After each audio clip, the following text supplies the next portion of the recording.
जी, मैं हूं नदीम सिद्दीकी, मेट्रो 7 पाकिस्तान के साथ। मौजूद हूं मैं Karachi water and sewerage board के हेड ऑफिस में, और हेड ऑफिस में मेडिकल डिपार्टमेंट के बाहर। और आइए चलते हैं मेडिकल डिपार्टमेंट में डॉक्टर डीएमएस से बात करने के लिए, जो कि MD ward Karachi water and sewerage board ने जो है डिवागो, जिनकी शहर कराची में 55 ब्रांचेस बताई जाते हैं, 55 मेडिकल स्टोर्स हैं मुख्तलिफ मकामात पर शहर के। तो उन मकामात से जो है डिवागो मेडिकल स्टोर से जो वाटर बोर्ड के जो लोग हैं वो फैज़याब होंगे और अद्वियात जो है वो इनको मैसर आ सकेंगी। इसी हवाले से आइए चल के बात करते हैं डीएमएस से, और जो एमडी वाटर बोर्ड कराची जो रफ़ीक रईस साहब है, उनका क्या बयान है, आइए उस हवाले से भी आपको आगाह करेंगे। आइए। अभी कल शुएब साहब डीएमडी एचआरडी से बात हुई है, तो हम पार्ट टाइम मेडिकल ऑफिसर्स अपने वाटर बोर्ड में अपॉइंटमेंट कर रहे हैं ना, तो उनके इंटरव्यू कॉल कर रहे हैं।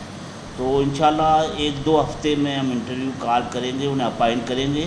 तो कुछ डॉक्टर्स हम मुख्तलिफ टाउन में रखेंगे, वो अपने क्लिनिक में बैठ के हमारे वाटर बोर्ड के एम्प्लॉइज़ को फैसिलिटी देंगे।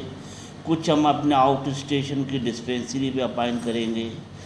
1-2 डॉक्टर हो सकता है हम यहाँ हेड ऑफिस में भी एडजस्ट करें, ताकि अपने एम्प्लॉइज़ को हम अच्छे से फैसिलिटी प्रोवाइड कर सकें। ये तो बहुत अहम है। एक तो पानी में वहाँ जो क्लोरीन की मिकदार है, केमिस्ट को वहाँ देखना होता है, उसको बाकायदे लेबार्ट्री चेकअप है। मुख्तलिफ जगह पे हमारी केमिकल लेबार्ट्रीज भी हैं, वहाँ पर केमिस्ट बाकायदगी से काम करते हैं, देखते हैं।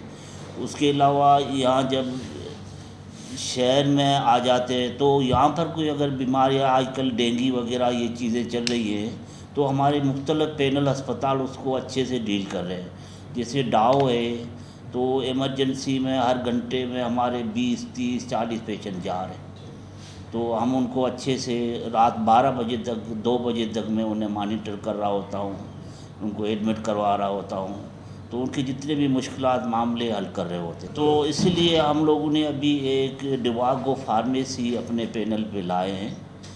तो उसका बाकायदा जिम्मे से या पीर से हम उसका इफ्तिताह करेंगे।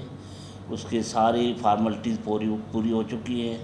तो उसकी 55 ब्रांचेस हैं कराची में डिवागो फार्मेसी की। तो हमारी एम्प्लॉइज़ के लिए ये आसानी हो जाएगी, उन्हें दूर भागना नहीं पड़ेगा। जिसको जो ब्रांच करीब पड़ेगी उसको वहाँ भेज देंगे, ताकि उन्हें रेगुलर मेडिसिन मिलेगी। और डिवागो फार्मेसी ऐसी है कि वहाँ पर दवाई की 2 नंबरी नहीं है, और कोई कॉस्मेटिक चीज़ें वगैरह नहीं देंगे। जो उनकी दवाई होगी वही देंगे, और उनका बिल्कुल साफ़ सुथरा सिस्टम है। अभी ये रिसेंटली हमारा उनसे मुआहदा हुआ है 2 दिन पहले। नहीं, उनसे हमारी बात हुई है पहले भी, डिवागो फार्मेसी हमारी बात हुई है पहले भी। उनके पास काफ़ी कंपनीज़ के पैनल्स हैं, तो वो उनको बड़े कामयाबी से चला रहे हैं। तो जब उनका एम्प्लॉय उनको सिस्टम को ख़राब नहीं कर पाया, तो इंशाल्लाह हमारे भी एम्प्लॉय उसको ख़राब नहीं करेंगे। उम्दा में पकाएं और जी भर के खाएं।